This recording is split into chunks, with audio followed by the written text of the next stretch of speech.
Saudara calon Presiden Prabowo Subianto yang unggul dalam hitung cepat sejumlah lembaga survei berjanji akan merangkul semua unsur dan kekuatan politik. Janji akan merangkul semua kekuatan itu disampaikan Prabowo dalam pidato kemenangan versi hitung cepat di Istora Senayan, Jakarta pada Rabu malam. Selain bilang akan mengayomi seluruh rakyat apapun kelompoknya, Prabowo pun berjanji menyusun tim pemerintahan dari putra-putri terbaik bangsa.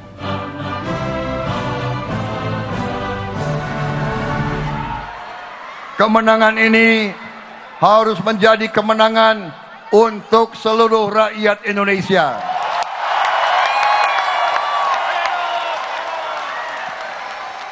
Prabowo, Gibran, dan seluruh koalisi Indonesia Maju, kami akan merangkul semua unsur dan semua kekuatan.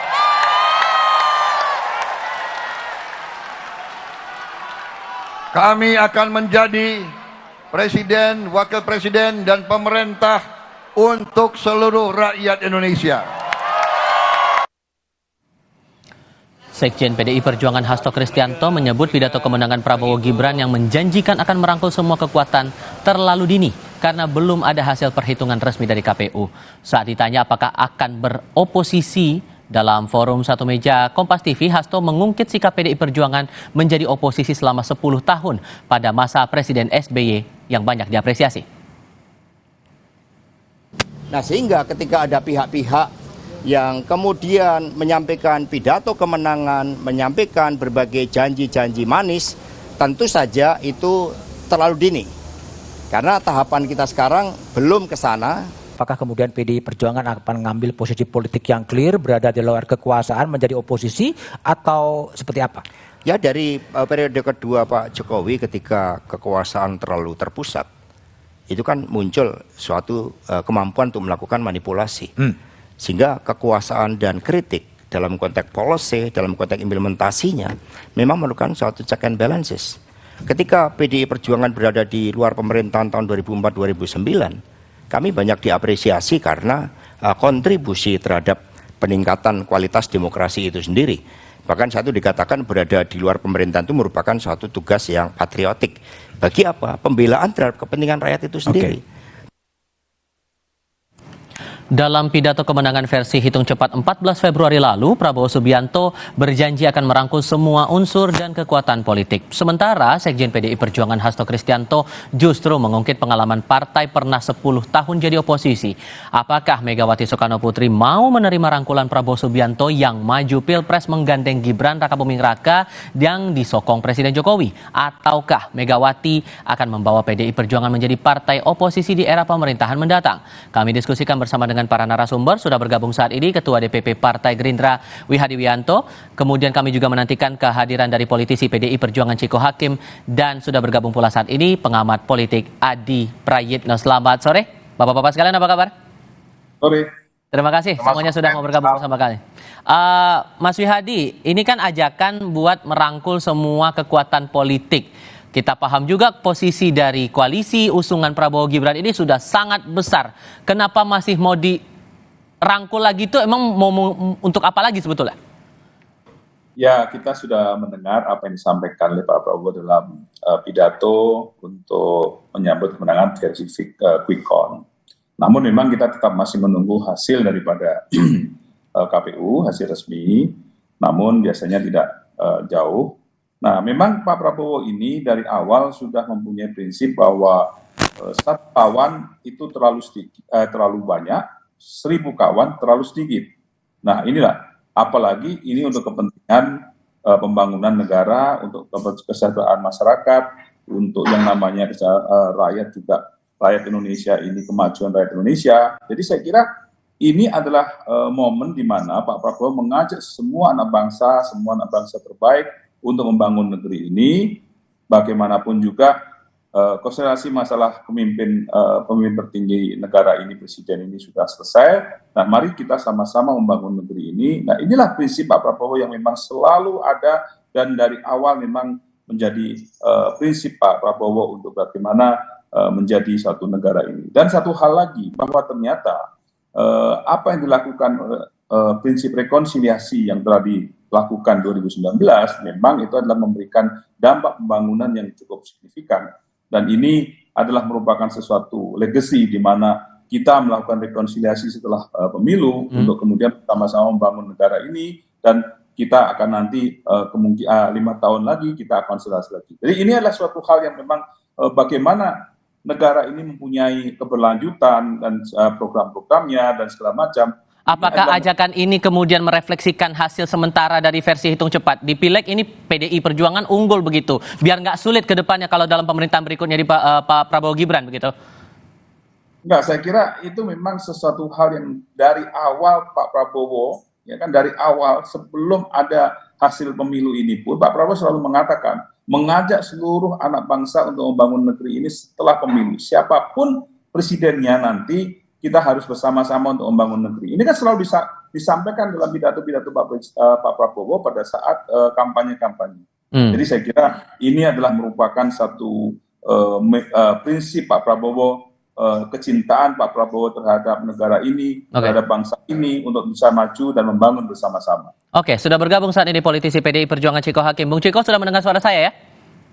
Sudah. Oke. Dengar suara saya? Oke, aman. Suara Anda sudah terdengar jelas di sini.